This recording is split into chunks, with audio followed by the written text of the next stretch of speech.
केंद्र सरकारच्या माध्यमातून मोटार वाहन कायदा हा पारित केला गेलाय।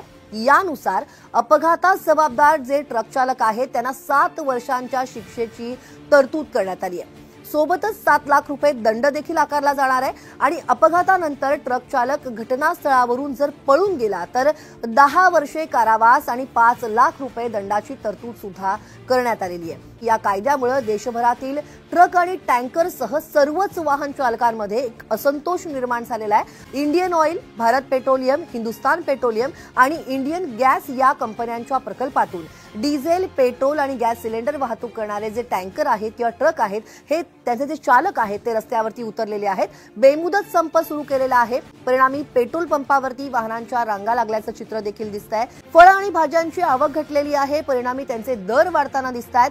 स्कूल बस उद्या तर बंद ठेवण्याचा निर्णय घेण्यात आलेला आहे, तर रुग्णवाहिकांनाही या संपाची झळ